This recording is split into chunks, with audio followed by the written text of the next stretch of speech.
Hello, everybody, and welcome back to Talking About Birds, the only Cardinal podcast that, like the Cardinals draft lottery selection, is not as good as everyone hoped. My name is Nate Heininger, and I am joined by my co-host, Vince Morgan. What is up, Nate H?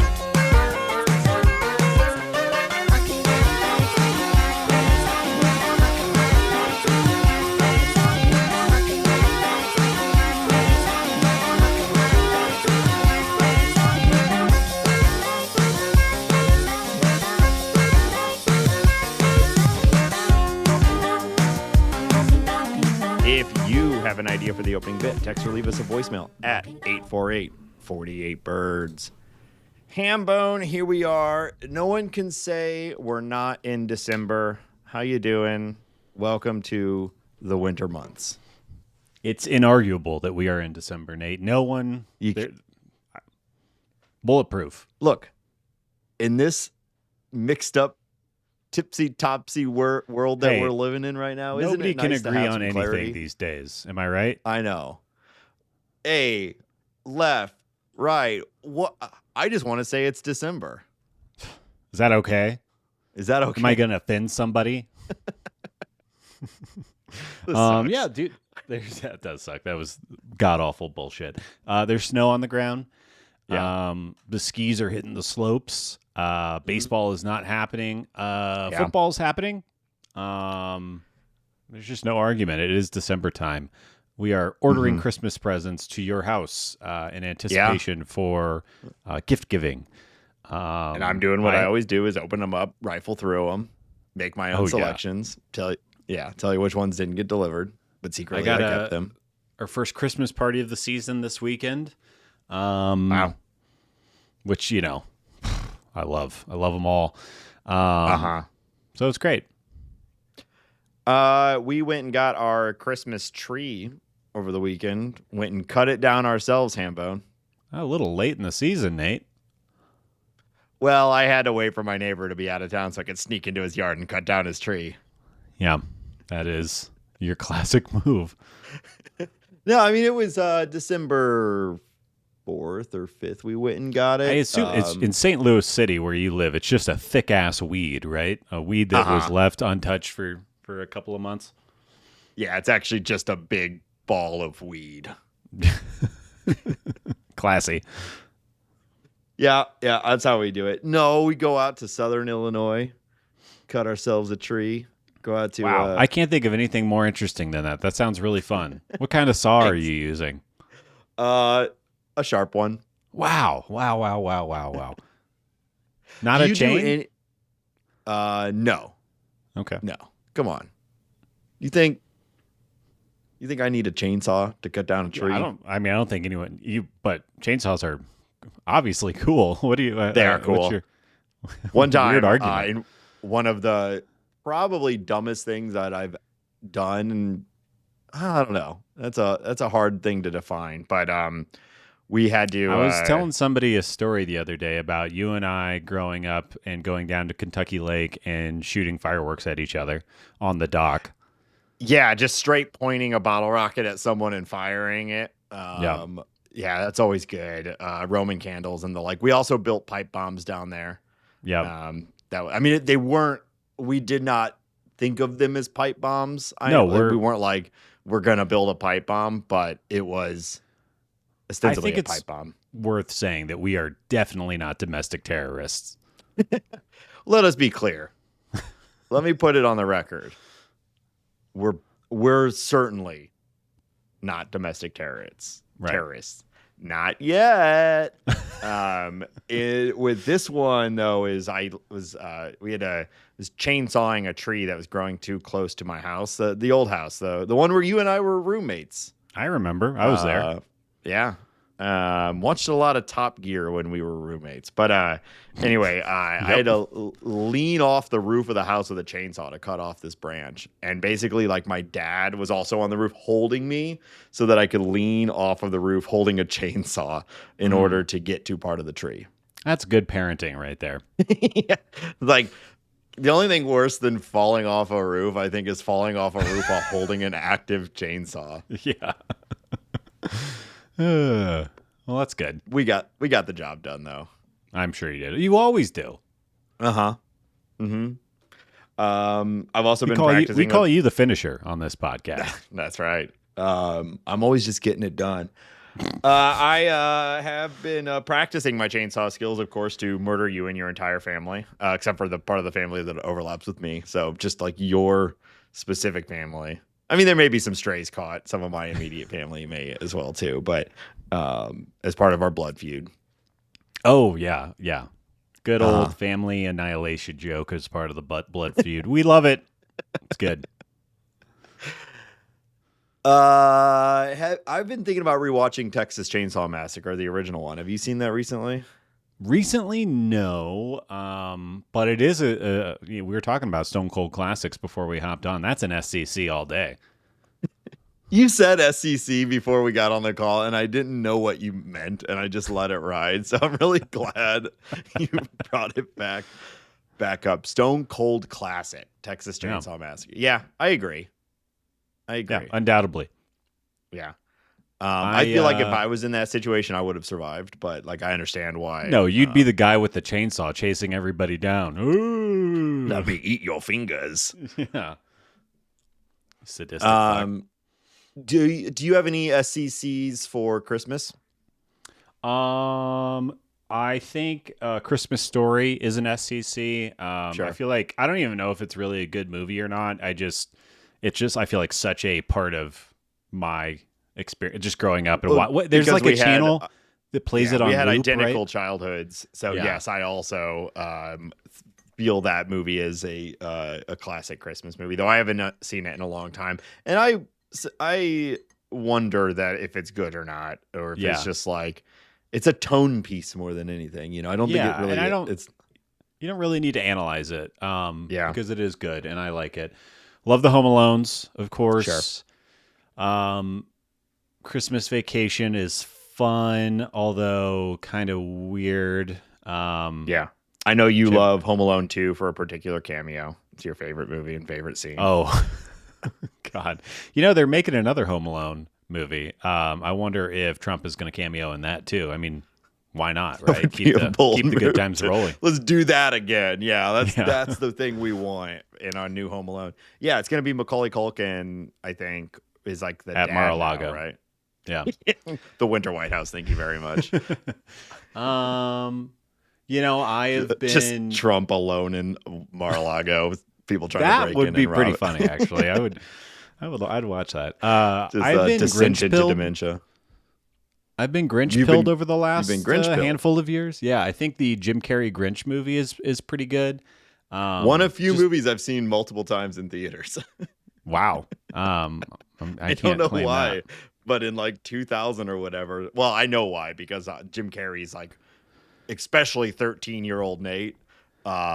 Maybe 14, somewhere around that, like inspirational figure to me in many ways still. So I went and saw that like 2 or 3 times in the theaters.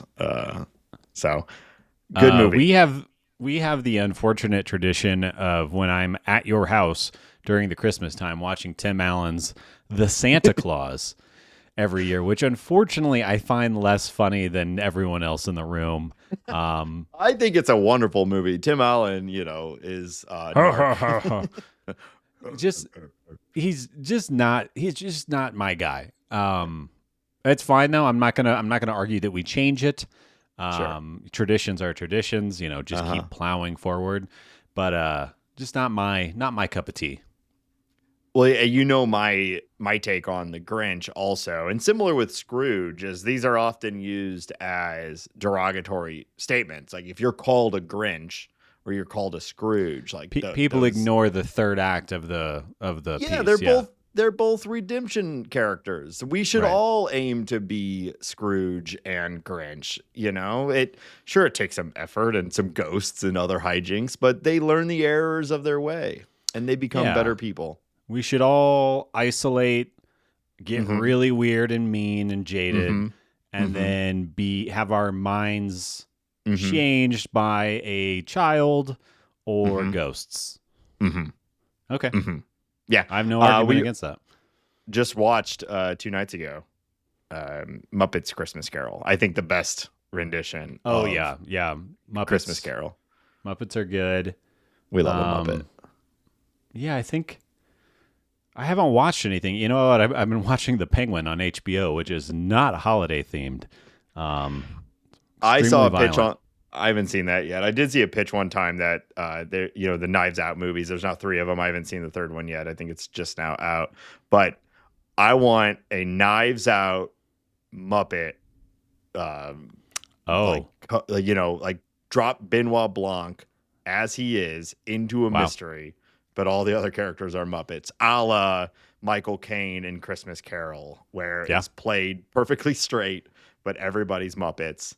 They've already been multiple crime caper Muppet movies. Let's drop in Benoit Blanc in the middle, though. Sold. I think it's perfect. I do declare, I think that Gonzo was the one that stabbed this man in the heart. Oh, I've never seen so much blood. Okay. Oh, poor Fozzie. Poor Fozzie. You know, maybe they shouldn't make this movie. It sounds like shit. All right. Well, off season abound, but we've got some news, Hambone. We've got Outline is packed today, Nate. You're doing a lot of your classic Nate dilly-dallying up top. We're stuffed to the gills on the outline today. It's a packed show, Hambone. We're just like December. No one can say we're not in the middle of the winter meetings right now. They are absolutely happening, and it's been quite active. Dangerous to record a show in the middle of the day during the winter meetings. I guess we'll keep an eye on what's happening here. Yeah, we'll be refreshing. We'll be participating in moments of awkward silence as we both look at our phones and other internet tabs. Actually, one happened right before we hopped on, which we'll talk about later. So we'll see if anything comes up while we're here. But so far, though, for the Cardinals, it's actually been quiet. Still hoping for something to go down, of which, of course, we won't be on this episode unless it happens like right now. But a lot of movement happening around. We'll talk about that soon. The Cardinals did make one minor move this week, though. You want to outline it for us? Yeah, the Cardinals plucked Zak Kent off waivers from the Guardians. He's 27 years old. He made his MLB debut this season. He appeared in 12 games with a 4.56 ERA. He struck out 15 and 17 and 2/3 innings. And it's worth noting that he did have a fastball velo increase of 2 miles per hour in between 24 and 25. Outside of that, he's a 27-year-old reliever that just made his debut last year. So I don't think there's anything too exciting in his very limited time. The StatCast data is moderately interesting. Like, he has some movement on his stuff, and he was able to limit hard hits, which is obviously just generally good. But I would say this guy is, kind of on the pile of the mix of guys who may or may not impact the big league club in the later part of the bullpen. But it is a guy. I think there's a little bit of intrigue of the fact that he's from the Guardians, and obviously we have a little bit of Guardians blood in our front office now. Maybe there's a relation. Maybe he was just easy to pick up and could be potentially a guy. But nothing that really, at least on first look, doesn't seem to move the needle. Yeah, at this point, I'm pretty willing to just trust that there's something in this profile that the team is interested in. We've seen them be quite successful year over year for a while now in selecting and developing relievers. That doesn't mean their hit rate is 100%. We know that there's plenty that have been picked up over the last handful of years that have done nothing or have failed at the major league level. But inarguably, like what month we're in, the Cardinals have been pretty good at developing relievers recently. And so whether this guy is something or is not, I guess we'll see. But I'm in my sort of blind trust era as far as bullpen arms goes right now. Yeah, and I think with Riley O'Brien and Matt Swanson on the back end of the bullpen, I don't think you're desperate for, you don't need a guy like Zak Kent to find another 2 miles per hour and become a strikeout machine or anything like that. I think we feel pretty confident. I feel pretty confident that JoJo Romero is going to get traded like maybe this week or fairly soon. But I think we feel pretty good about Swanson and O'Brien back there, so that, you do just collect the names. This guy has ascended through the minors. That's good enough for him to earn a spot, and we'll see what happens when spring comes and go from there. Yeah. Yeah, and I guess this is one of the benefits of going into 26 with a clearer understanding of the team's goal than we've had in the years past. When you're going in saying we're not trying to win the division or make the playoffs or whatever, you have a little bit more of a loose framework for how you handle your bullpen and how you prioritize development and putting people in challenging spots. So I do wonder if that might be a slight change to 2026 and how Ali Marmol manages the bullpen. Because for the most part, he's managed it to win, and I think he's done a pretty good job. Yeah. So will that be a little different when it's like, well, we could bring in a lefty right now, but we want to leave whoever out there just to let him get another at bat against lefties or whatever it may be.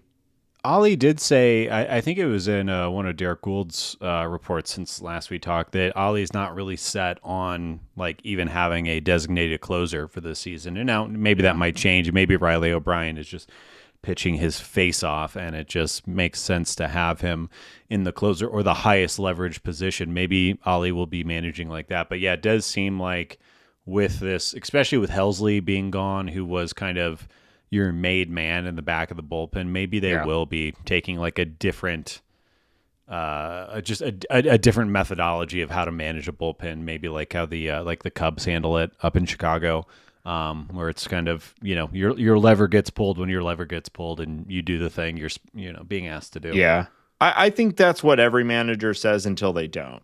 You know what I mean? Like you say that until you have a pretty obvious and clear demarcation on who your best relievers are and who they aren't. And we just don't have that right now. But inevitably, if you do have a guy who ascends to be, he's clearly our best pitcher, then you will then natively or instinctively use him in your most high leverage situations, which are almost always the ninth inning. Right. And then all of a sudden you look back and like, yeah, he's our closer. It only changes when you get to a point where you either have two or three guys that you're like, all of these guys are elite and we'll mix and match as needed, or the other way where you're like, well, we're kind of uncertain. But I think Riley O'Brien is going to enter the season as the closer, and I think barring injury, he will end the season as the closer. Or I should say, he's who I bet will end with the most amount of saves for the Cardinals, and I'd be surprised if it's particularly close. Yeah, I think that's right. Matt Swanson, obviously curious one to watch. I'm very excited to see, or I'm very hopeful to see Ryan Fernandez maybe figure things out, because he still struck guys out. The stuff wasn't like god awful. It just, he got pounded one too many times. And Graceffo, I would say he's kind of my like dark horse candidate for maybe closing games. I don't know how realistic that is, but yeah, I think there's more than I agree. Riley O'Brien is probably the guy, but there's some interesting arms out there still. Yeah, maybe more to come. Yeah, I expect more to come between international and just the standard off season.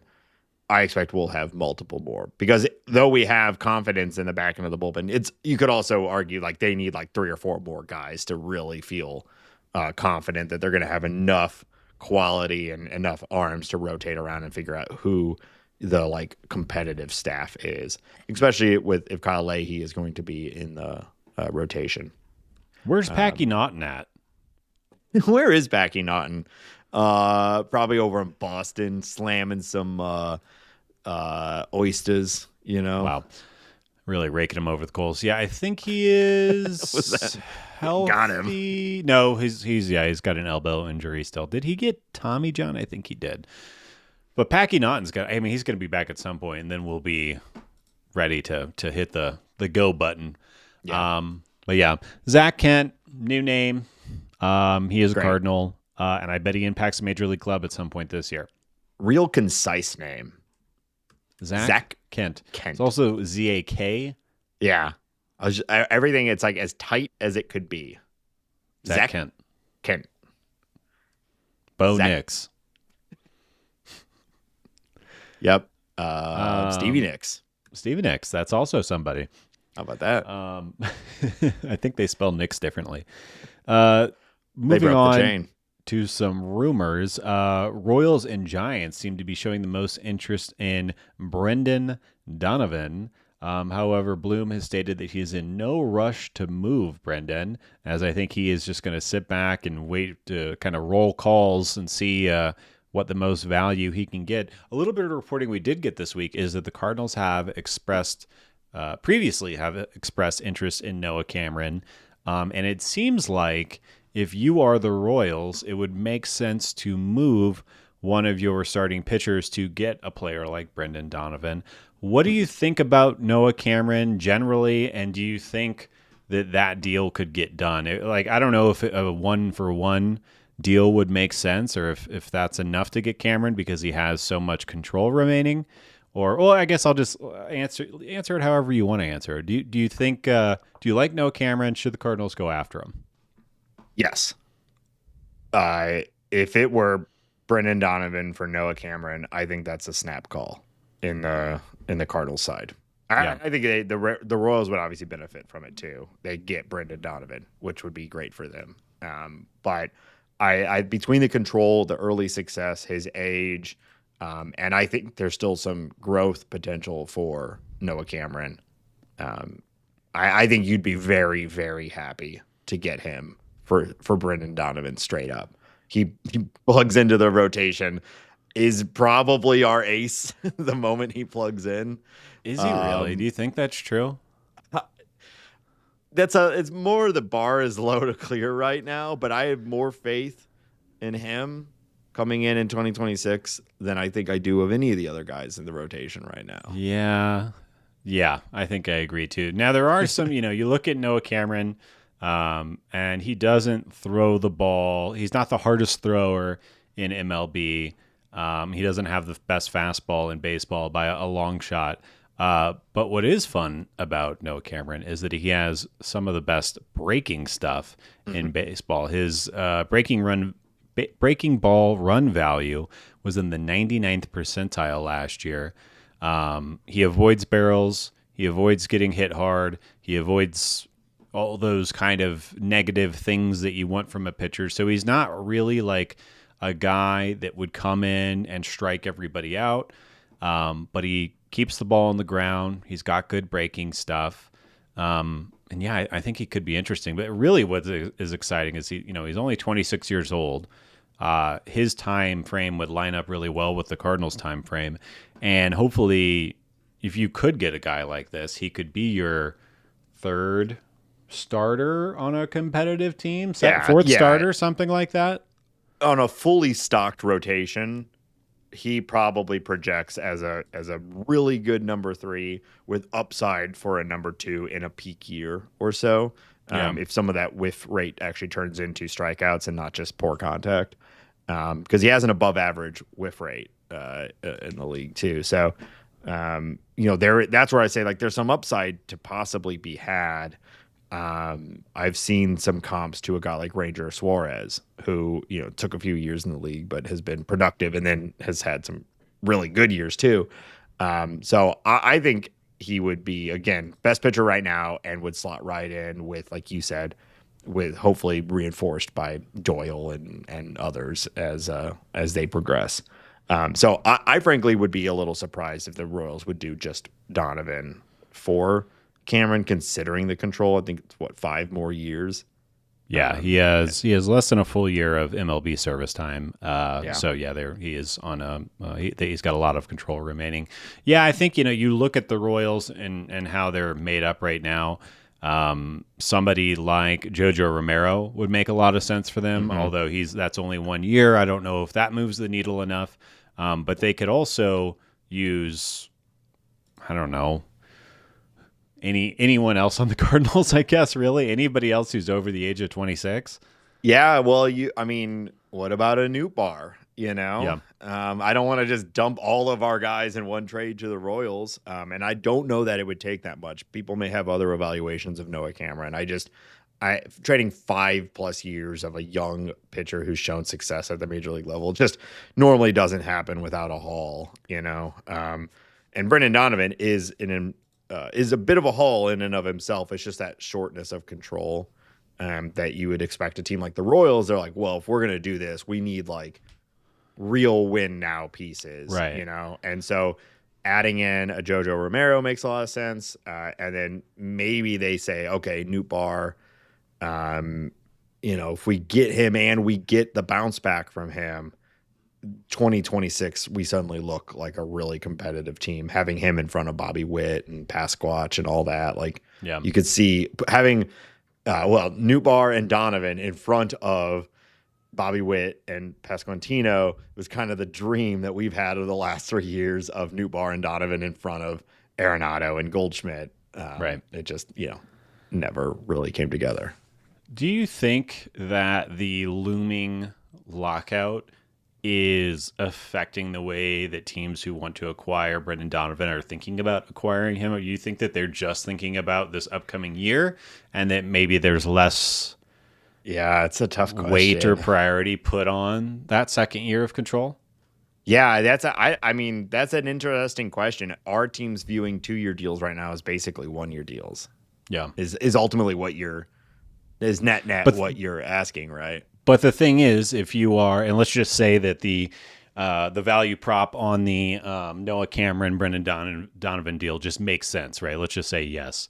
Well, if there is a lockout next year, you're not getting Noah Cameron that year either. So like years are subtracted from everybody's availability. So like if you think of 1 year Brendan Donovan for 4 years of Noah Cameron, maybe like I wonder if they're looking at it like that, or if they're looking at it 2 for $5, or if they're not considering it because they don't. I guess really they don't have any control over this. Yeah. The front office guys, they're just kind of trying to do their damn thing and make their team as good as they can. But I was thinking about that today, specifically with trade candidates with 2 years of control remaining, and obviously Donnie fitting into that. I have to imagine you're thinking about it, but it can't be a deciding factor in something, right? Yeah. But I think they should do it, and I think getting a 26-year-old pitcher who was mostly successful, like now the problem, the reason I think it could get done, and I haven't watched Noah Cameron pitch in the minors, so I don't know what his ceiling is or what people think about him, but he put up a little over a 4 FIP, a little over a 4 XFIP. It's not like he's a wonderkind. Yeah. There's nothing amazing here, but I guess then do you trade arguably your best tradable asset for a guy who is maybe a 4 starting pitcher, or maybe he's a 2? It's really hard to tell with especially just the way that pitching development works these days, where like I would not be surprised if Noah Cameron comes to spring training with the most devastating splitter you've ever seen, just because pitchers are always morphing. It's an interesting question. That kind of comes down to team comp, and a lot of that would just frankly or simply be decided by what other offers are on the table, right? So it's easy for us to say like, okay, do you take the stable guy versus the high end prospect, et cetera? And like with the Red Sox trade, we don't really have an answer because the Cardinals accomplished both with that. They got the stable thing with Dick Fitz, and they got the wild upside with Brandon Clark. But I imagine there's probably a degree of balancing you're trying to do between the two. Right. And if you look at our pitching prospects now with Quinn Matthews, Liam Doyle, like Tekoa Roby, Tink Hence, Brandon Clark, you start to see a lot of upside with a lot of risk. And like, okay, we need one of those guys to click. And then we have Richard Fitz, Noah Cameron, Matthew Liberatore. And we start to see, okay, here's a rotation building out. I mean, if you believe in the Cardinals' ability to develop pitchers and you go acquire Noah Cameron and you have Fitz Cameron as your 4 or 5, and 3 of those guys that we just named, I'll throw Liberatore in there as well. If 3 of those guys perform like we think that they're capable and their ceiling suggests, then you're feeling really fucking good about a Noah Cameron, Richard Fitz 4-5 combo. Yeah. That's a lot of fun. And it's an interesting thing to think about. But I feel acquiring a young starting pitcher who has proved that he is capable in the big leagues is probably good, like just full stop, like whatever everything else looks like. It's just that is what the Cardinals should do. That's kind of why I really think Noah Cameron makes a lot of sense as a target, and would be surprised if the Royals would be willing to move him, but you got to trade value to get value. But he, like, to me, that is what you're looking for. Well, obviously you would rather get like a guy who completely explodes at the major league level day one, but that almost never happens. And if they do, then they're just simply not being traded, except for maybe, I mean, the White Sox immediately traded Garrett Crochet, and the Red Sox paid a haul for him, but that's immediately worked out for the Red Sox. But anyway, again, it depends on what's on the table, but if they went and got Noah Cameron, I don't know how you could be upset about it. And I think it would be a worthy target in a trade with Brendan Donovan. And you look at the Royals, they have now there's been talks about them potentially moving Cole Reagans, which I think would be very silly to do. But their rotation right now looks like Reagans, Waka, Bubich, Seth Lugo, and Noah Cameron. And, that's an embarrassment of riches right there. They could obviously move one of those guys and still feel really good. And then they have obviously shown the ability to either improve pitching as it comes into their organization or develop pitching. So, and we know the Central is wide open, and I'm sure they're feeling some degree of, like, we've got Bobby Witt. We need to do, like, I don't think they're ever going to do full win now stuff, but like, it seems to me like they're willing to make a win now type move. With what Minnesota did last year, the fact that you have the Tigers legitimately talking about trading Tarek Skubal, which makes me want to jump off of a building. Yeah. And then the Guardians kind of always sitting on this line of 90-something win, like 92 wins. You should push in. And I think like whatever team has the gumption to actually fucking try in this division, you feel like could run away with it. Now, I've said that about the Central many times too, and the AL Central arguably even more infuriating. But yeah, at least with the NL Central, you could argue like, well, the Cubs have made major moves and have spent. And just the Brewers win total alone this year, like that, you can't argue with that. Yeah. All right. Well, it's gonna be awesome if before this episode even comes out, there's like something like this happens, or it's completely off the table and this is all moot. But let's talk about the other big news from this week, referenced in the opening. Yeah. The Cardinals, who had a just above 2% chance at the first overall draft pick in this year's amateur draft, got a bit unlucky, and they ended up with the 13th overall draft pick. I watched the draft lottery. It was aired on MLB.com. It was. I appreciate that it's able to be watched, and it was like it's aired on MLB.com. I think it was on MLB Network if you have TV. Okay, that's aired. All right. I agree. Sorry. And I mean, it was a full production. It was kind of funny though.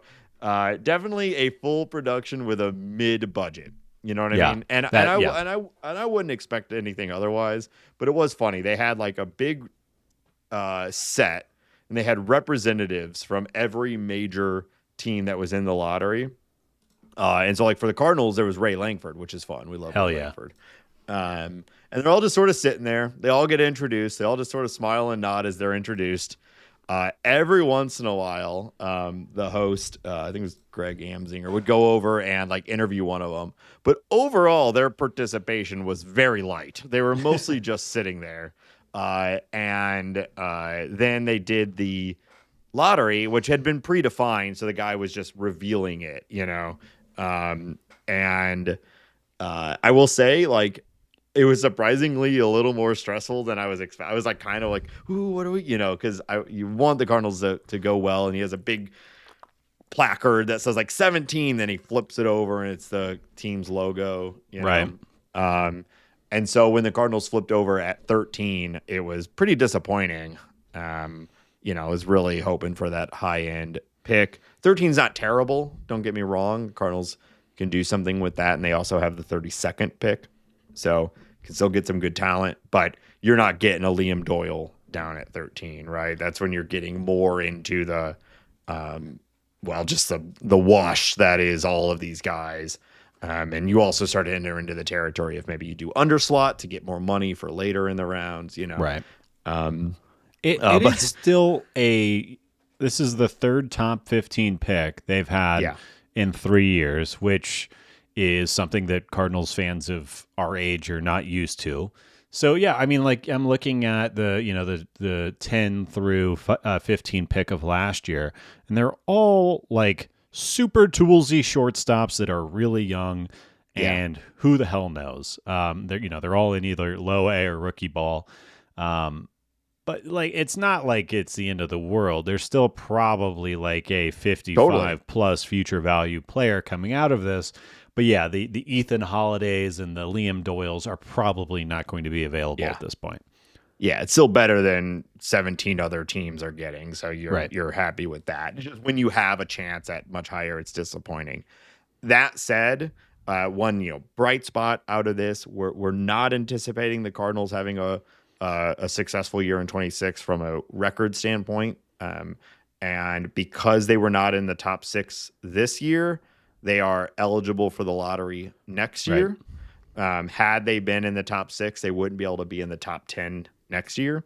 So, there's a possibility that the Cardinals have a worse season in 26 than 25 and increase their overall odds for that first round pick, which had they been, let's say they got the 5th pick this year, would have been exciting, but then they rip off a 70 and 90 whatever record with a 22% chance of first overall, but they're not even in the lottery at all because of their back-to-back picks. Like, it's all kind of a wash, like, and who the differences between the draft classes and whatnot, who knows, but it is a potential bright spot that they might have a better chance at that first overall next year.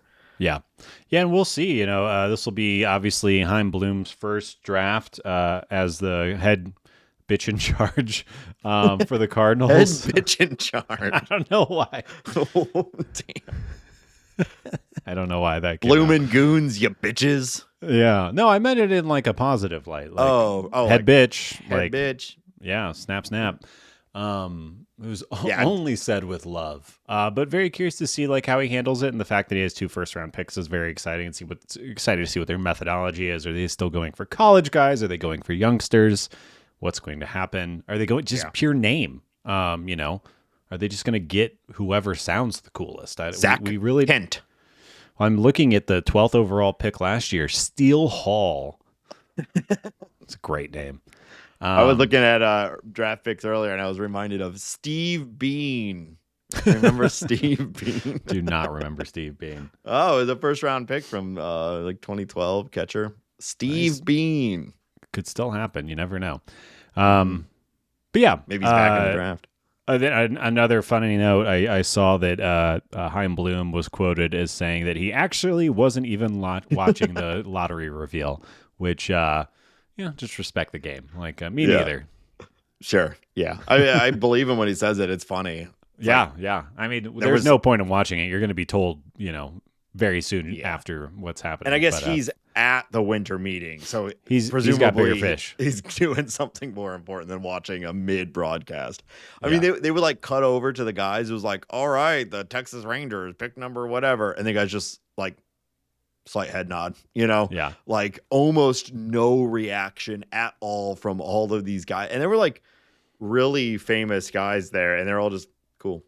Thanks. Yeah. Like, yeah. No, like, did the White Sox do it? Like, did we see a fist pump or anything like that? Well, but also, because it's a process of elimination, once the second overall pick has been finished, we all know who the first overall pick is, and they're still like, and number 1 is. Oh, they should do it randomly. They should just. I don't know how you get away with that otherwise. Cause pick the Cardinals out. Okay, Cardinals they're slotted in number 13.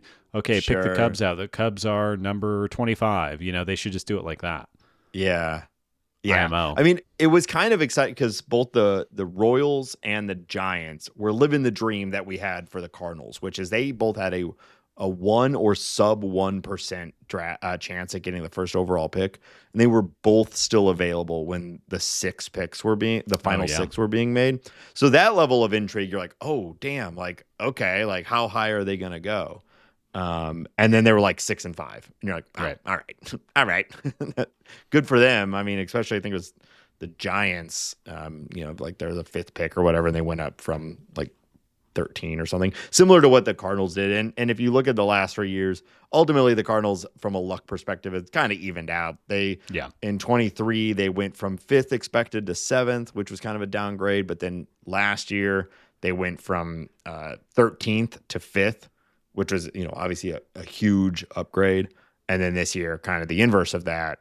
But still, the fact of the matter is we have J.J. Weatherholt and Liam Doyle, and we're very happy about both of those guys. Could we have done slightly better? I don't know, but these guys are going to be great, and I'm very excited about them both. Right now, Liam Doyle's looking like the best pick from that class, but we'll see. And I mean, J.J. Weatherholt arguably is too. Yeah, well, Nick Kurtz might have something to say about that, but JJ is definitely looking like well, he was projected at one point to be first overall. So yeah, that'll be fun to track who accrues more WAR, Nick Kurtz or JJ. I feel like Nick Kurtz is going to have a sharp aging curve, and JJ might not. But that's we're 15 so years. far. We're so far.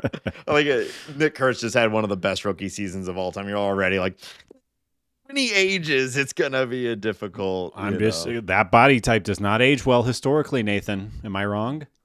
I mean, look in a mirror. All right. So, I wish I was as big as Nick Kurtz. Fucking fridge.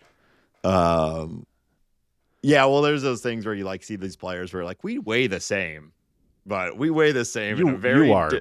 Yeah. We're a very different body composition. Yeah. I'm like 6'2", 215 or something like that. And when I see an athlete that's 6'2", 215, I'm like, we do not look the same. Like they're like rail thin. Yeah, it's impressive and scary. Yeah, Mookie Betts weighs like 15 pounds more than me. Yeah. And we're the same height, and it is like we are fundamentally different, different shaped people. And I mean, you've got 25% of that weight just in your noggin alone, so it's even more disproportionate. Derek Gould reports that Yadi Molina and the Cardinals are exploring a potential role for him in 2026, possibly coaching related. You think it's going to happen, Nate? Yes, I do. All right. I think it might happen. It's been circling for a while. If it's not this year, it'll be next year. It seems inevitable at this point that he's going to end up as a coach with the Cardinals. Now, where that goes, who knows? But I think he's going to break into major league coaching on the Cardinals roster one way or another. I think that I don't know Yadi. I've never met him. Oh, really? We hang out all the time. You haven't met him? We've been in the same room, the same building several times, but I haven't really, chatted it up with him. Yeah, I guess when you think of going to games as being in the same building as someone, like, I've been in the same building as them hundreds of times. Yeah. I've hung out with Post Malone. Games, I've hung out with Lady Gaga. I mean, all kinds of celebs. Yeah. Oh, yeah. Tony Hawk. Love that guy. Yeah.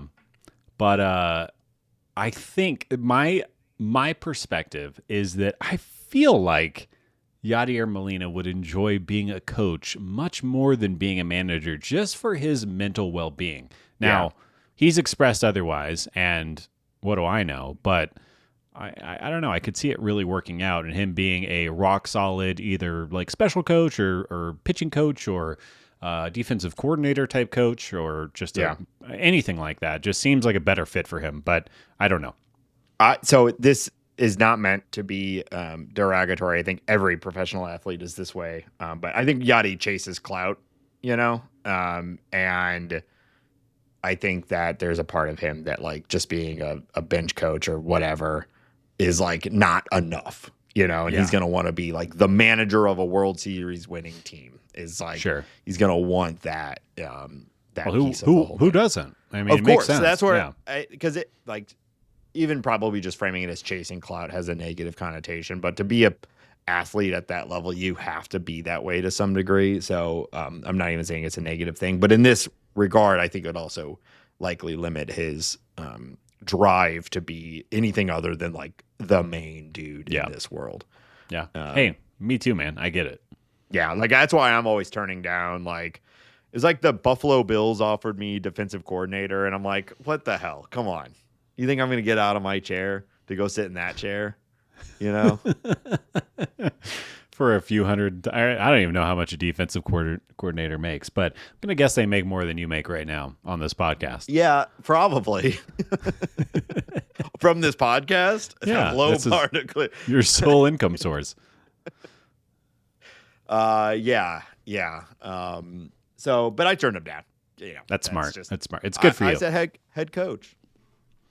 Yeah, I mean, you don't want to look thirsty. Right. I get it. By taking a lower job. Yeah, exactly. I look thirsty by only accepting the highest level job. So, right. So I think it'll happen. All right. Cool. Okay. Cool. What else you got, Nate? I don't know. Should we talk about the Jordan Walker article from Fangraphs? We might as well. I mean, we're here. Great. Do you want to? Sure. Well, I'll set up what it is. There was an article on Fangraphs about Jordan Walker and his time with Driveline. Now, you and I recently had talked about Jordan Walker and his time with Driveline, but at a pretty high level. This being an actual journalist with actual ability to deep dive and do something of value, actually like wrote out a lot about what he is working on and what some of his problems are. It's very, very interesting. Sort of I'd say a similar conclusion to what we have drawn, and I don't think is a particularly like out of nowhere or unexpected conclusion, is that ceiling is still super sky high and you shouldn't give up on this kid, but there's some clear work that needs to be done, and there's is clearly not working at the major league level. What do you want to break down from the article? Yeah, I'm going to kind of just break down what I thought was interesting from the article, and then maybe we can chat about it if you have anything interesting to say. But I think the what we know, you and I know, what a guy that wrote this, Mike Podhorzer, we should get him on the pod. Horzer, is that Jordan Walker has some of the best bat speed in MLB and hits the ball damn near as hard as anyone in MLB, period. Those like raw tools exist. He is a big, strong kid that can hit the absolute snot out of the ball. We all agree with that. The numbers back it up. The eye tests back it up. Everything like that. The cons, and I'll go through them, is that his fly ball pull percentage is way too low and declining. He ranked 269th out of 292 qualified hitters on the fly ball pull percentage. So if you think about that, that means that he is not getting into his power side on fly balls as often as he should, meaning that that fly balls that should be homers are not, because he's either a little bit late on them or making weaker contact. But it doesn't allow him to, or he is not actively pulling fly balls and dunking them over the shortest porch in any stadium pretty much he's playing in, and hitting those for home runs. He swings and misses excessively. I don't think I need to explain that to anybody who's listening to the show that he does that. And he rarely hits line drives. He posted a 6.9% line drive rate in 2024. In 2025, he jumped that up to a 13.9. That is the lowest in baseball. Despite his above average BABIP, somehow he is doing both of those things. But among qualified hitters, he has the lowest line drive rate in baseball, which is wild. Yeah. So issues appear to be batted ball direction. He's hitting to the largest part of the ballpark, and he's not hitting the ball on plane enough. his minor league track record, I found this very interesting too. Said he had a 20% line drive rate at every stop with 100 or more at bats, and he hasn't reached 18% contact in the majors, despite it being okay in the minors. Another thing, and I think I forgot to write this down in the outline, is that they noticed that they were calling it his hip was collapsing during his swing, which was a mechanical error that they are actively working on switching right now. So just think of his back hip as essentially falling down rather than being powerful through the swing. And they think that that's making him a little bit slower and just like a little bit less on time generally. So they're actively working on those mechanical changes. And I just thought it was an interesting breakdown. We've talked about how he was arguably the worst player in baseball last year. Obviously, the swing and miss. How does a guy who excelled so much in the minors kind of, it's like his style of game changed when he got to the majors. And I think what we've found is that essentially he is adjusting his mechanics, or he accidentally made a mechanical adjustment to try to catch up to big league stuff, and it has not been working. Well, in many ways, you'll hear this phrase over and over. It's a game of adjustments, and both sides are adjusting, right? The league adjusted to deal with him, and so he tried to adjust to deal with them, and he failed. And so now they're looking in and saying, well, how can we fix and readjust? It's always interesting to me to hear the specifics, because you hear about these guys and like, oh yeah, we went and we fixed his swing. And it's like, well, what do you mean? So hearing about the specifics of his hip dropping and what impact that has is interesting. It's good to hear a more specific diagnosis. I don't think that's everything. There's still swing decision and other elements that go into play here. But I do like hearing we have found a problem and we're working on fixing it. Right. I do always wonder, did the Cardinals not find that problem? But that's a separate topic. So I will just repeat what I said last time we talked about him. I am still such a huge fan of this guy, and I really am glad the Cardinals are not just giving up on him. I'm glad that he is doing this. I think still probably Driveline, it is a self-determined thing. I would be surprised if the Cardinals assigned him to Driveline, at least our understanding of it from in the past. The Cardinals actually seemingly maybe have mixed opinions about him going to Driveline. Well, Mo definitely did. Mo did. We know that. I have no idea how Chaim Bloom feels about this kind of thing. Yeah. So I'm glad to hear that there's specifics, that it's being worked on, that he's doing the work. And nothing would make me happier than to see Jordan Walker absolutely crush it. I agree. None of my opinion changes, though. I mean, obviously, he should come into spring training, fight for a spot. We'll all determine together with Ali Marmol and Chaim Bloom actually making the decision of whether or not these changes are real. But we just cannot do what we did last year. And I think I'm feeling optimistic, though. Reading this article, seeing the time at Driveline, focusing on the problem, working to fix it, getting more athletic. Seems like maybe he's maturing a little bit too in his general approach. All of that sounds good. And I think I hope that we look up in a couple of years and this was like a goofy start to an otherwise great and exciting career. Yeah, because there's still plenty of time left. Still plenty of years of control from a Cardinal standpoint. And then obviously as a career goes. Oh, I found my note. I must have just skipped over it. So the Driveline fix, the swing evaluation revealed his back hip was collapsing, causing him to drift forward and sap power production. Walker is working through drills to keep his back and his hips back and drive the baseball. Sorry, I just wanted to. I read over my note. That's what I meant to say. Great. I was kind of just shooting from the hip. Just to our producer, just to make a note there, will you just edit that all out and just make fix drop it? That in clean. Yeah. Yeah. Thanks. What, you won't? That's all right. The producer said no. That's you, dude. Talking to yourself. Dumbass. No, I got a guy here now. All right, buddy. Yep. Carl. He just hangs out with me. Hambone, right now, the Rule 5 draft is happening. Incredible. So I will keep an eye on that. I will refresh it once I tell everyone how they can support this show. You can support this show by visiting patreon.com/talkingaboutbirds. This show is entirely listener supported.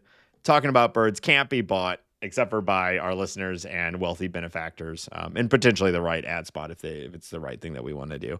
That's the only thing that can buy. Wow. Talking About Birds. Money. If you want to, money is the only thing we will accept if you're trying to buy us. Gift cards, maybe. But it's got to be the cool places. Panera. Nate's a huge Panera guy. Yeah. You know me here in St. Louis, loving Panera. Oh, wait, I forgot. Yeah, St. Louis Bread Co. No, they're rebranding them all, apparently. I haven't seen it yet, but apparently it's all moving to Panera. Got to have brand synchronicity. Thank God. Yeah. It's about time. Talkingaboutbirds.com is where you can find those links as well. But check out the Patreon. We really appreciate it. Everyone who's subscribed. Great place to go to get quick access to breaking news and other Cardinal fans who want to talk about that stuff. It's been popping as this hot stove has been heating up. And we'd love to have you there. Patreon.com/talkingaboutbirds. You can also support the show with a review on your favorite podcast platform and by sharing it with your friends. Hambone, where else can people find us online? We're on all the socials. You could check us out on Blue Sky, Instagram, and TikTok. You can watch this episode. There was a great cameo by my cat about 20 minutes ago on YouTube. If you want to come and look at my cat or Nate and I as talking, you can check us out on YouTube. You can find all of the podcast information, including t-shirts, available for sale at talkingaboutbirds.com. Of course, you can email us at talkaboutbirds@gmail.com. And please reach out to us. Leave a voicemail or send us a text message to 848-48-BIRDS. That's 848-482-4737. Right, 848-48-BIRDS. Hambone, the Cardinals have made a selection in the Rule 5 draft. So I was just looking at this. We got Matt Pushard coming down. Yeah, from the Marlins. He is from their AAA squad. According to Fangraphs, maybe around 35 in their organizational rank. We're just doing Fangraphs reading at this point, but looks like he's got a pretty good K rate. Put up a 10.54 K per 9 across 62 innings in 2025 with a mid-3 xFIP. So, just those numbers look pretty good. I don't know anything about his other stats. What are you seeing? Yeah, I'm pulling up his prospect savant page right now, and everything looks really good. This guy strikes out a lot of people. He is 90th percentile in swinging strike, in chase.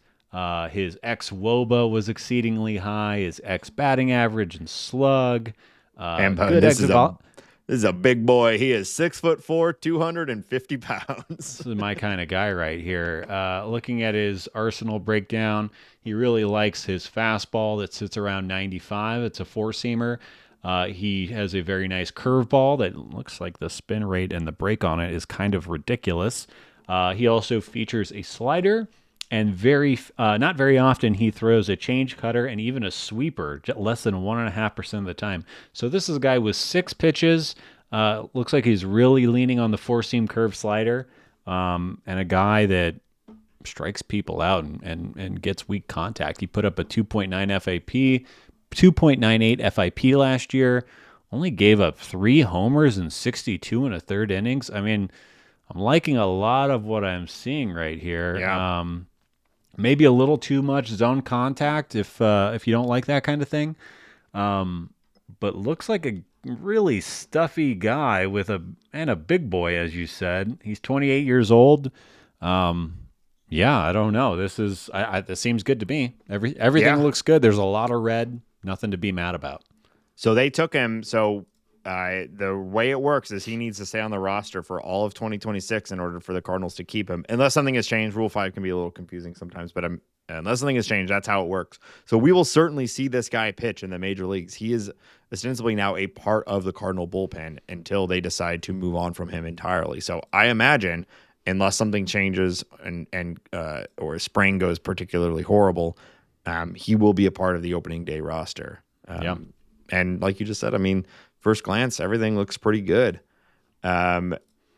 We had talked a little bit about who the Cardinals could lose in the Rule 5 draft. Blaze Jordan was a big topic of discussion around there. It looks like the only Cardinal who's been selected, the Yankees took Cade Winquest. Not particularly familiar with him.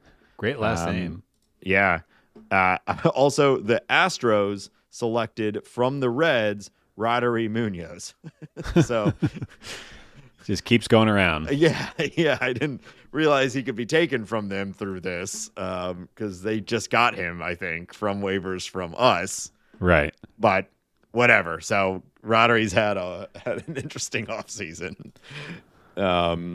Okay. So Matt Bouchard.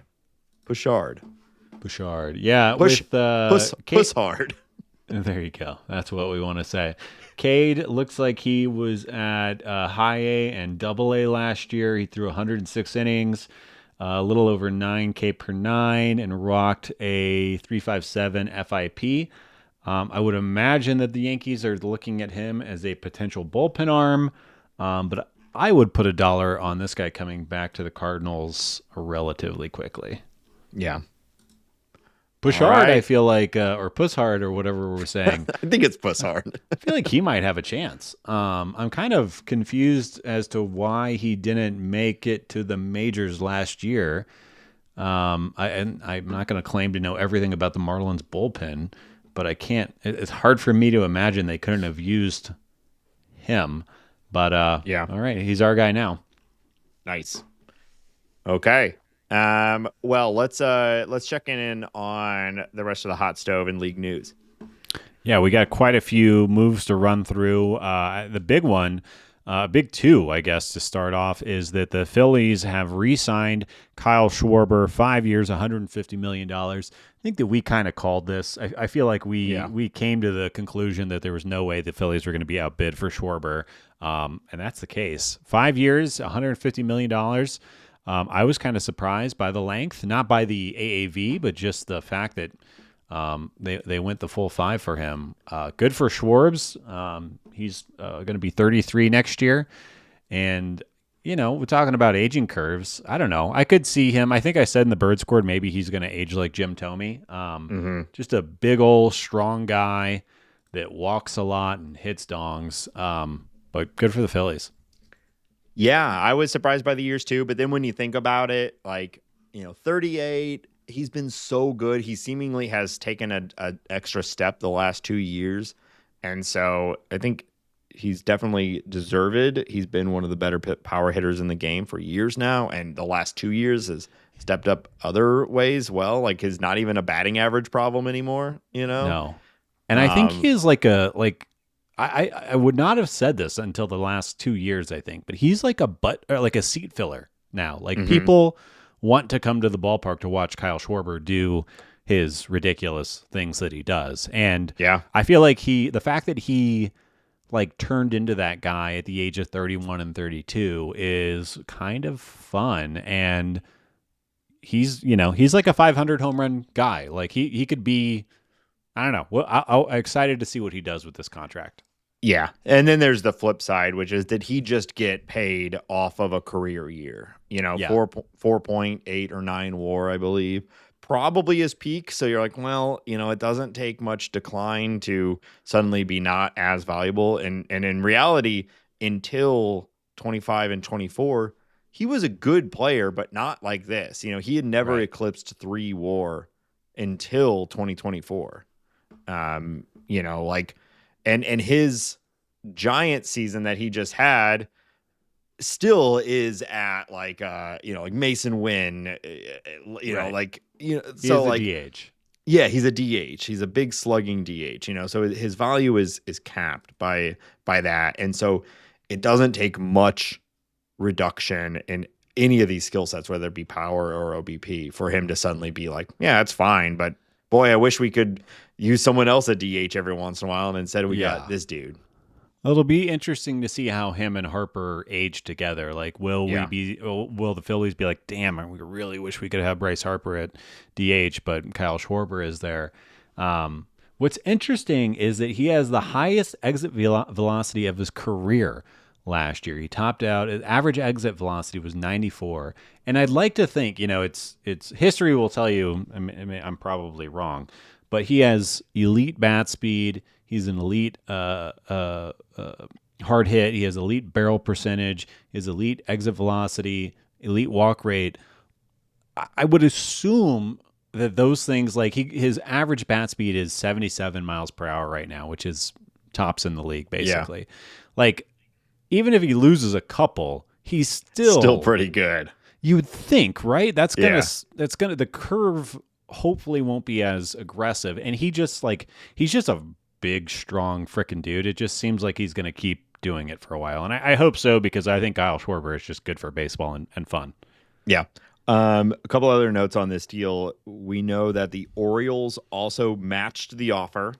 We'll talk about them here in a moment, but he chose the Phillies over the Orioles, which is fair. Even like if you looked at that in a vacuum, you could argue one way or another, maybe. Like, Phillies are getting old. Orioles, we have a lot of problems, but you could see how it might be good to go there. But considering everything else, his experience with them and all that, like, it's his team. Yeah, it's a pretty clear and obvious, easy choice. I just thought it was interesting that they matched. So the Phillies didn't even have to beat everybody else. They just, and then apparently the Reds made a very competitive offer. Right. We don't know the dollar amount.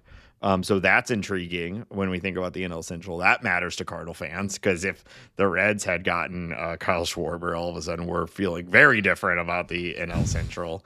And Schwarber's in that ballpark too. Right. Well, and so that that begs the question: was this specifically for Schwarber, and they saw an opportunity, or is it like, we got 150 million to burn? Like, let's go get someone. Interesting. We'll see. And also the Pirates made a. I don't buy this one. I do not buy it. I think it's bullshit. So the reporting is that they offered 4 years over $100 million. Which. Well, I offered 4 years, 110, and nobody's reporting anything about that. So you could just say anything, is what I'm trying to say. I don't think they did anything. I'm not as cynical as you to say that I don't think they made the offer at all. I think that they very likely made that offer. It's been reported. They just knew it wasn't going to get picked up, because also the agent probably already knew. Well, we have a 5-year, $150 million deal in our hands. Why would we take that? Yeah, the Pirates front office called, and they said, "What deal do you got on the table?" "Oh, we got a couple of 5-year 150s. We'll make a 4-year $100 million deal. Please take our offer." The guy hung up on him, and that was it. And then they leaked it to the press that they did that. I don't think anything. I don't buy it for a second. So you don't buy that it was a legitimate effort to sign Kyle Schwarber? That is what I do not. Yeah. Yes, that is what I'm trying to say. Considering everything we know about everything around them, that would fall in completely alignment with the Pirates and how they behave. Yeah, they're a joke of a franchise. Yeah, they did sign someone though. Is it on your list? They signed Gregory Soto. So that is on my list. The Pirates signed Gregory Soto to a 1-year deal worth $7.75 million. Wow. Well, this one actually was interesting to me, because like, they said they want to spend money, and they go and they get like a middle back end reliever guy. Sure. Which is like the type of signing you make when you're trying to improve your team to compete in a single year. But I guess we'll see how this all adds up, because if they're like, we said we wanted to sign money or spend money, this is a guy that you flip at the deadline after you suck. Yeah, which would be a smart move, many would say. Sure. And like I said, the Kyle Schwarber could age into the worst player in baseball in a couple of years. So you could argue that them not signing Schwarber was a good move too. I'm just saying, I don't believe that they're actually trying to sign him. Yeah, I think it's all a farce. Wow. let's keep talking about big boys. The Orioles signed Pete Alonso also for 5 years and Yeah. for $155 million. What a twist. Pete, a couple of years younger than Mr. Schwarber, obviously a primary first baseman, a decent first baseman, but a worse hitter. But Pete gets his big payday, 5 years, $155 million. I don't think I would have paid, even without our weird Cardinals history of Pete. I don't think I would have paid 5 years, 155 for Pete Alonso to play first base for me. But he got his payday, which is, that's good for him. And he'll be an Oriole for a while. And the Orioles are starting to push their chips in, which I think is the most exciting part of this deal. Yeah, and you always like the wild, like the no one saw this one coming. I know this is a very small sample size, but in our bird scored prediction game, no one put Pete Alonso to the Orioles. So Yep. you like that, and you like to see like the Orioles have been, they've been an interesting team, and in many ways a laughing stock from how they've spent their money and how they prioritize things. Right. So you kind of like to see them go out there and splash and get a big free agent and spend, because that's what they've been criticized on spending. Now, is this the right guy for them? That's a different argument. But I think, as much as I like to bash on Pete Alonso for being such a big, strong guy, I think this is a pretty good deal for them. And I think I have more faith in him aging well and being a contributing power hitting first baseman longer than Kyle Schwarber will be. Well, he is 2 years younger, which is helpful in that. I don't know. It'll be interesting. We'll obviously compare this because their deals are so similar. Yeah. And signed in the same year. I don't know if I agree with you. We'll see. Yeah. I think I would bet $1 on Schwarber, but I don't know. I'll have to think about it more. It'll be the Orioles lineup is immediately more interesting. Absolutely. You get a bounce back from a still very young Gunnar Henderson. What is he, 23 years old? And you've got Pete Alonso behind him. Yeah, I mean their lineup should be something like Holiday, Westberg, Henderson, Alonso, Rutschman, Ward, something like that. I mean that's they have Taylor Ward now too. Should be pretty good. Yeah. Assuming I'm expecting a big year again. from. Yeah, I'm expecting a good progress from Jackson Holiday too. I think this might be the year that it clicks a little bit more. Yeah. The Dodgers, they signed a guy, Nate. They brought it's so good to see them, I just I was starting to feel bad for them as an organization. Yeah, I mean it's their poverty franchise, but they were able to scrap some coins together and get the best reliever in baseball, I guess you would say. Edwin Díaz signs with the Dodgers, 3 years, $69 million. Nice. So the back of their bullpen is Edwin Díaz and Tanner Scott. Tanner Scott obviously had a bad year last year, but as expensive as a 1-2 I think we've ever seen in a bullpen in Major League Baseball. And what I like. Obviously, the Dodgers are extremely frustrating because they do these kinds of things, but it's almost like they have this advantage that no other team has, and that they can actually invest. We're looking at 36-ish, $37-ish million in 2 relievers. Yeah. Per season in the back of their bullpen. No other team in baseball can do that. Where everyone's talking about how the Blue Jays are going to spend big this offseason. The Mets have more money than God. They're not really spending it. At least they haven't yet.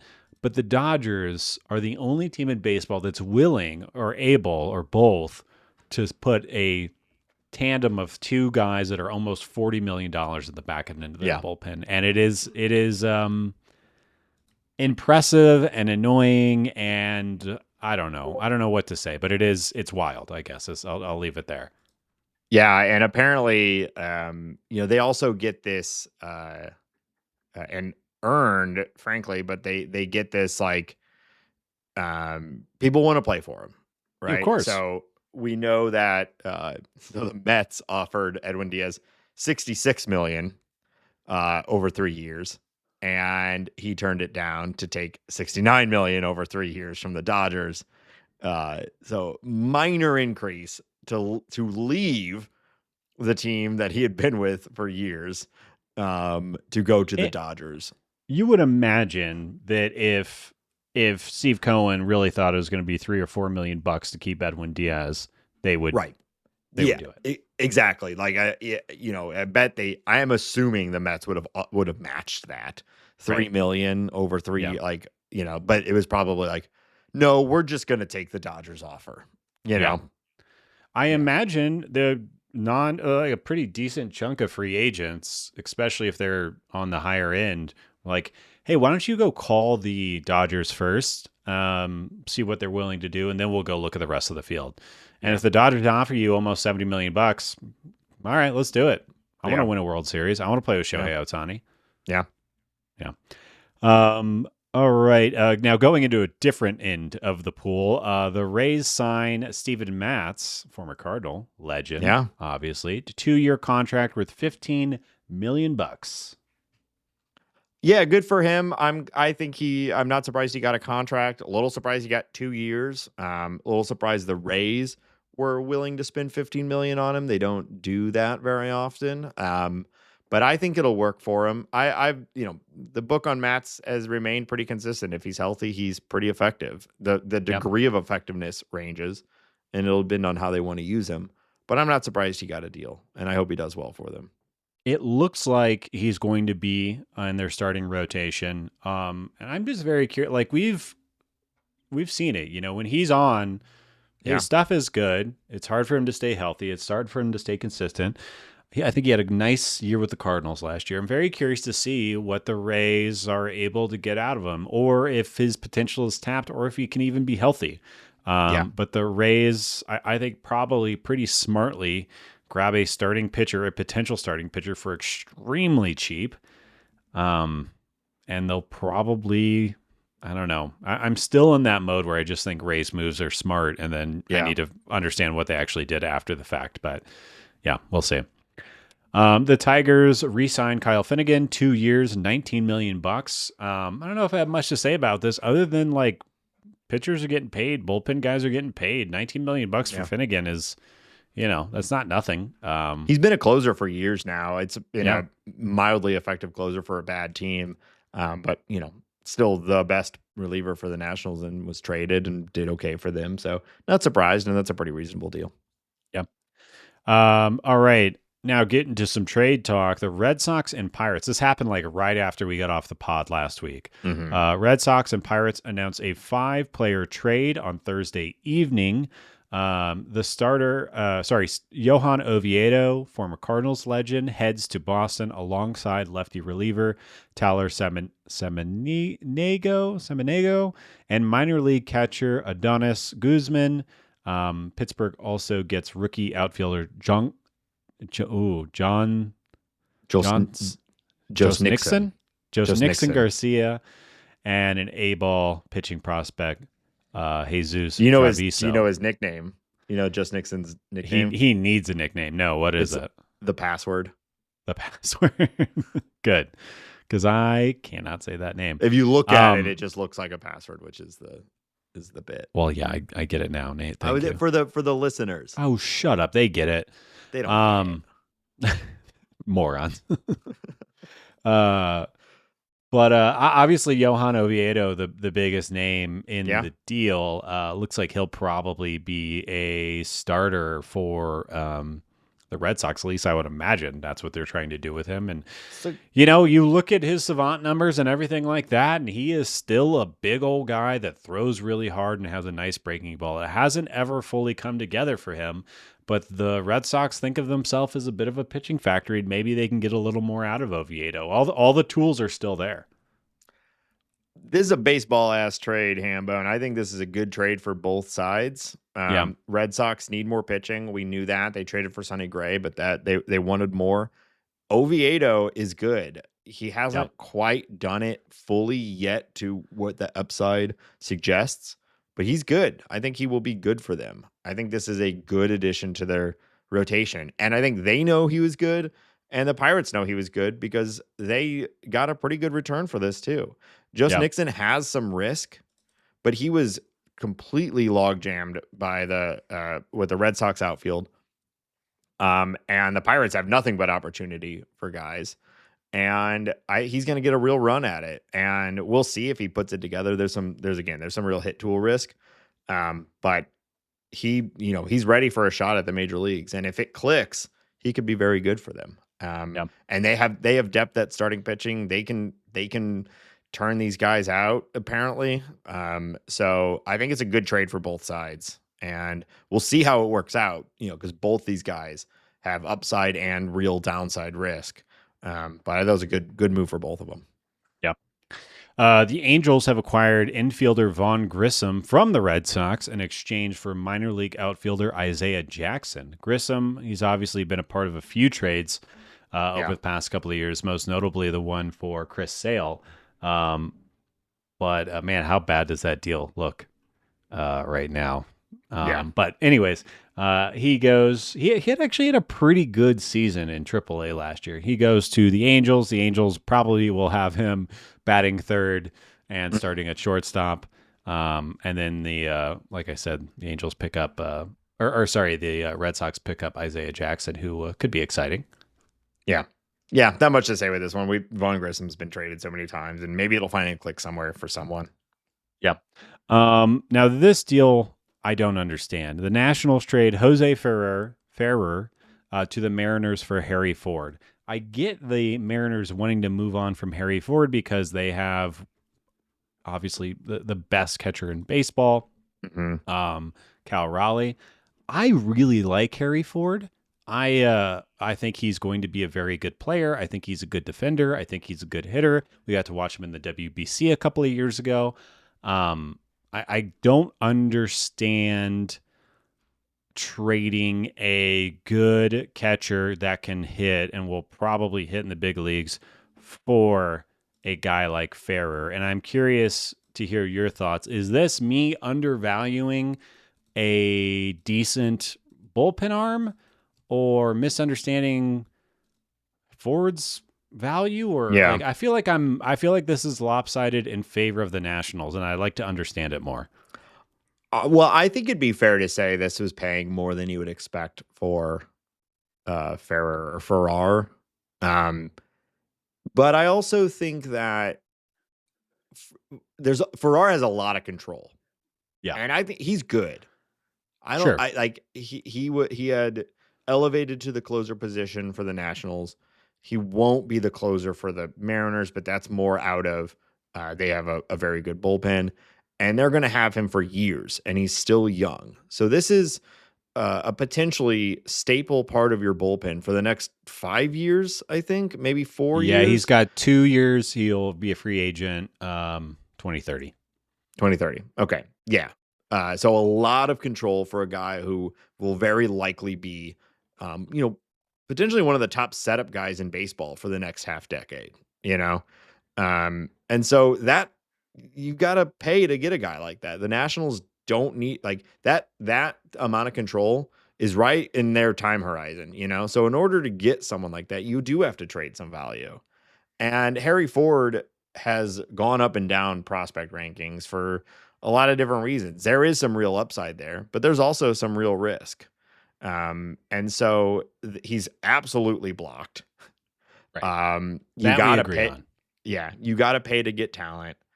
Maybe there was somebody else out there that you could trade Harry Ford for, but I don't know. I think that a catching prospect, it's almost like pitching prospects, or for every 10 high end catching prospect that comes through, one of them sticks, I think I feel confident that it is going to work out. Harry Ford is the starting catcher for the Nationals, maybe as soon as next year in 2026. And Ferrer is a reliever that may or may not, he's not a big strikeout guy. He's a big ground ball guy. He's a sinker changeup type pitcher. I just don't know. Yeah. I guess I just want to make the trade, and maybe I'll be wrong, but it just, On first look, it didn't make any sense to me. Diving into it deeper, it didn't make any sense to me. But I think I think it might just be the cost of a controllable reliever is the thing that maybe I'm being slow to adjust to. It is prospect for established big league contributor. That's fair. Yeah. So, and the Nationals would have said everything you just said about Harry Ford about Keibert Ruiz 2 years ago, 3 years ago, and it just still isn't working. So yeah, man, Keibert is not good. Yeah. Disappointing. All right, final piece of news. Jeff Kent was elected to the Baseball Hall of Fame. I guess quickly, I'll say I'm not like a huge Jeff Kent Hall guy. I'm not mad about it necessarily, but this isn't or I guess I have two thoughts here, Nate. If Jeff Kent is in the Hall of Fame, then Jim Edmonds should be in the Hall of Fame. Yeah. That's my Cardinals point of view on the matter. The other thing is that Barry Bonds, Roger Clemens, Gary Sheffield, and Fernando Valenzuela all received less than 5 votes and will not be put into the Hall of Fame, obviously. And I am frustrated by it. It's not like Jeff Kent gets in, and that means that one of those other guys, like they all could have gotten in. So and they're off the contemporary ballot now, and so it's going to be years before this question comes back up again. Right. To your point, Jim Edmonds has almost 10 more F4 than Jeff Kent in his career. He's also an actual good defender, and was part of World Series winning team, and just did more. It's like if you look at Jeff Kent's numbers, they are good for a second baseman, but when you put him into the context of the steroid era and the era that he was playing in, I don't think they're absolutely exceptional. But I'm also like, would I have voted for him? Hard maybe. Would I have stumped for him? Absolutely not. What a plant your flag moment there, Hambo. And I'm a hard maybe. I could be convinced is what I'm saying. Is if somebody has a good argument, I would listen to it. I compare second baseman to Chase Utley because he's the best second baseman that I've seen play on a regular basis. And I don't think Jeff Kent was Chase Utley. But anyways, that's my 2 cents. Jeff Kent is a Hall of Famer. Yeah, good for him. You know, he can open car dealerships forever now. I'll throw myself in the fire with you and say I'm a hard maybe on whether I'd vote for him. All right, that's all I got for the league news. Nady H. All right, Hambo. Well, all this talk about Cardinal first-round picks had me thinking, how have the Cardinal first-round picks from the last 10 years or so fared at the major league level? So I went and I did the research, okay? Wow. I have in front of me the Cardinals first-round picks from about the last 10 years from 2014 and their total career F4. Wow. So that doesn't necessarily mean with the Cardinals. Just their total career F4. Wow. I think this is kind of hard but I'm going to ask you, can you name the top 5 F4 leaders from first round picks from the St. Louis Cardinals in another edition of Who Charted First Rounders?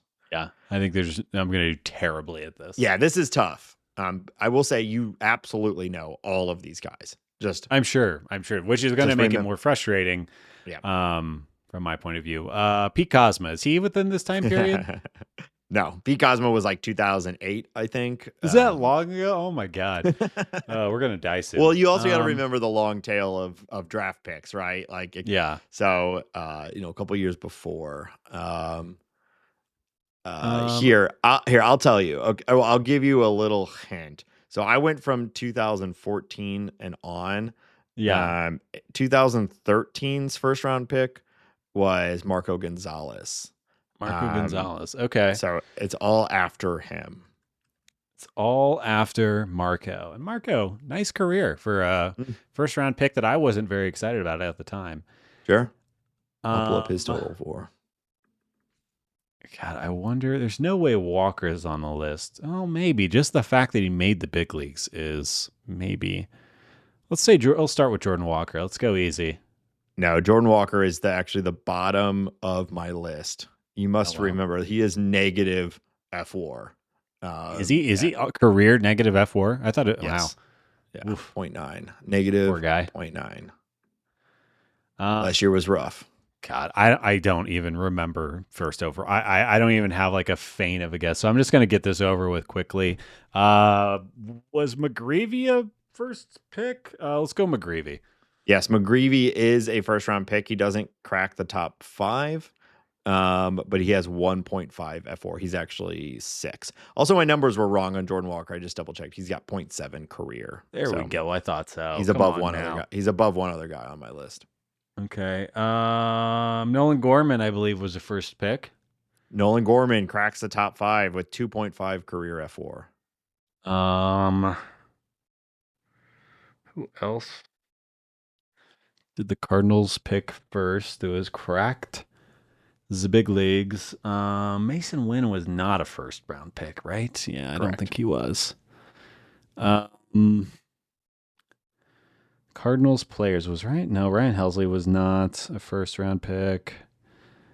Liam Doyle hasn't made the big leagues yet. I will say there are 2 starters, 2 who've spent their career as starters, one who's made his career as a reliever, and then Michael Wacha. Wacha is not in this because he was drafted in before. Before. Damn it! But Wacha, I felt so smart for half a second there. So Jack Flaherty. Jack Flaherty. There's the big one. Jack Flaherty, number 1 overall was 16.5 total, or 16.1. Michael Wacha, better career. He's at 23 total F1, but before this. Michael Wacha has had a really nice big league career so far. Jack Flaherty is the number 1, though. What about, does Luke Weaver fit into this? Luke Weaver, number 2. Yeah. 8.2 career F4. He was the guy that I was saying has made his career as a reliever. Really, that's how most people know him. But he obviously had years as a starter. I think he's a free agent right now. I'll be curious to see how he does in free agency for the first time as a reliever. I'll give you a little bit more time. There's 2 more guys in the top 5. One is a starter. One is an outfielder. One is a starter. One is an outfielder. One is a starter. I said McGreevy already.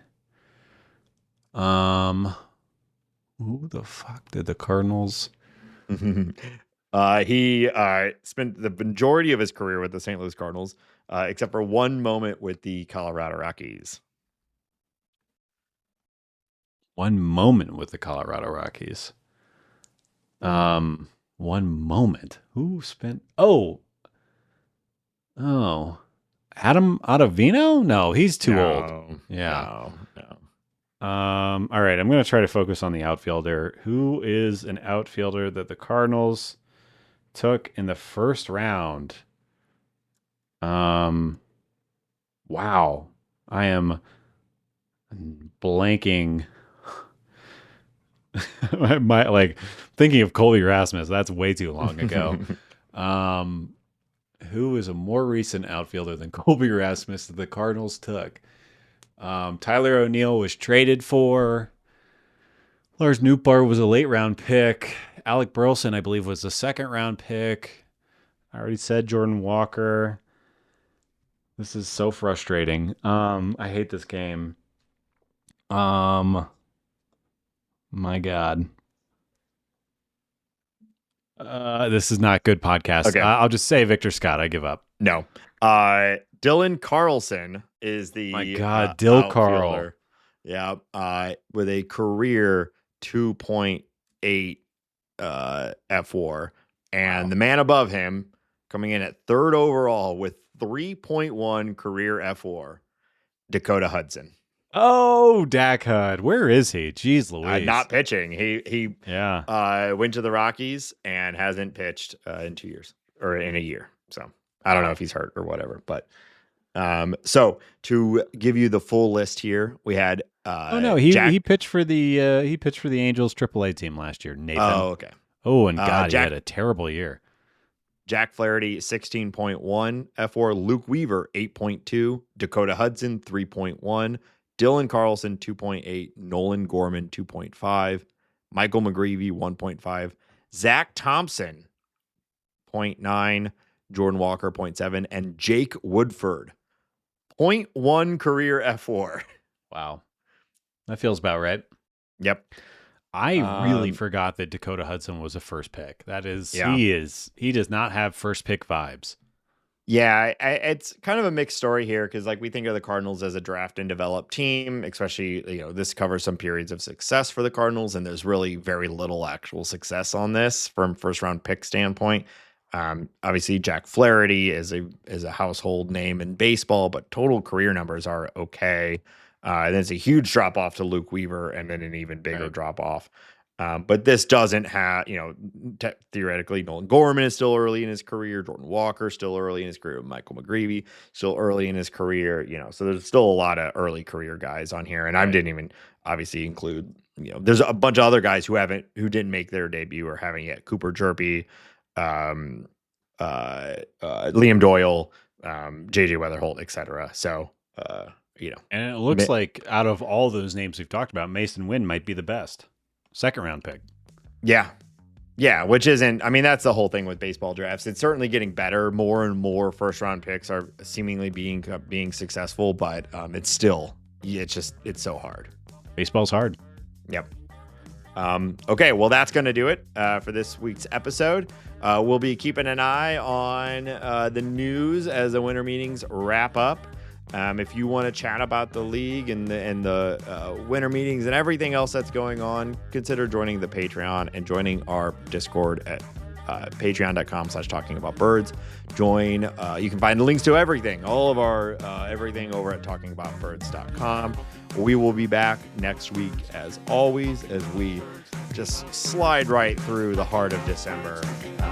And I hope you all have a wonderful next week, and we'll see you next week. Until next week. Wow. Let's go. Next week.